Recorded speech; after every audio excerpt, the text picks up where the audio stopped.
તો સૌપ્રથમ બેન તમારું એડ્રેસ બતાવશો? ખોડિયાર કૃપા મહારાજબાગ પોરબંદરમાં, બરાબર.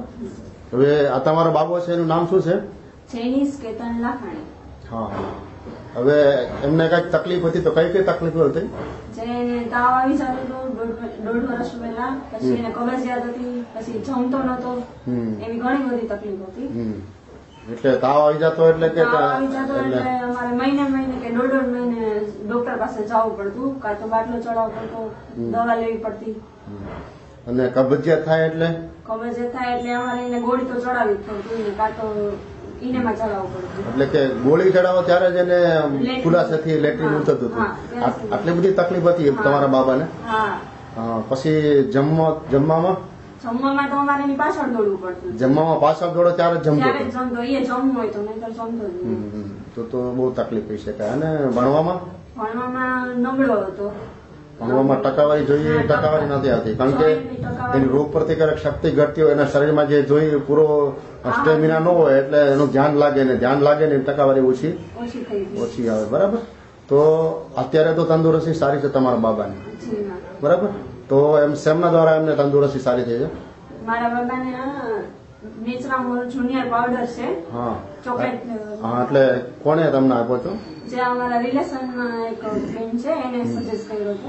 અને કેટલા ડબ્બા તમને અપાયા છે? અત્યારે 5-6 ડબ્બા છે. એમને અત્યારે ટોટલ ડબ્બા કેટલા પાયા છે તમે?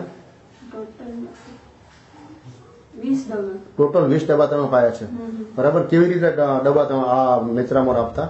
અમે નેચરામોલ દૂધમાં સવાર સાંજ એક ગરમ દૂધમાં આપતા. હા, એક ચમચી ગરમ દૂધ સાથે તમે આપતા, બરાબર. તો આ નેચરામોલના કેટલા જાર પીધા પછી એને રિઝલ્ટ મળવાની શરૂઆત થઈ? આમ તો એને 5-6 ડબ્બા પીધા એટલે રિઝલ્ટ મળવાની શરૂઆત થઈ હતી, જેમાં એને શરદી ને ઉધરસ ને ધીરે ધીરે ઓછા થતા ગયા, ને ભણવામાં રિઝલ્ટ ને સારું મળ્યું.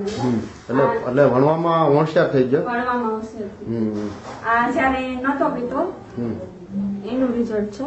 એટલે આ ટકાવારી 74% છે ને? હા, 74.66. જયારે ભણવા જતો પણ નેત્રામોલ પાવડર ચોકલેટ પાવડરમાં જે છે એ નહોતો શરૂ કર્યો ત્યારનું આ પરિણામ છે, બરાબર. અને ત્યાર પછીનો બીજું રિઝલ્ટ આપને જોવા મળે છે. પાવડર શરૂ કર્યા પછી 5 ડબ્બા પીધા પછી આ એનો 93.66% રિઝલ્ટ છે. 5/5/2012 રિઝલ્ટ મળેલું છે, બરાબર છે. અને ત્યાર પછી આ ત્રીજું રિઝલ્ટ છે, બરાબર. આ 2013માં આ 92.33% લાવેલ છે. તો બહુ સારું રિઝલ્ટ કહી શકાય, બરાબર. એમને પેલી ઝાડાનો પ્રોબ્લેમ હતો, એમાં કેમ છે અત્યારે? એમાં પેલી ગોળી ચડાવવી પડતી ત્યારે એવું કઈ કમ્પ્લેટ રેગ્યુલર થઈ ગયું? અને તમને સ્કૂલ તરફથી કેવો રિપોર્ટ મળે છે? સ્કૂલ તરફથી છોકરો બધું યાદશક્તિ સારી છે એવા રિપોર્ટ મળે છે. ને જે ક્લાસ વાઇઝ ટેસ્ટ લેવાય છે એને 10માંથી 10 જ મળે છે. 10માંથી 10, 10માંથી 9. એટલે નેત્રામોલ પાવડર લેવાથી એનો સ્ટેમિના વધી ગયો, યાદશક્તિ એની વધી ગઈ. તો આ પાવડર લેવાથી તમે પૂરેપૂરા સંતોષકારક છો?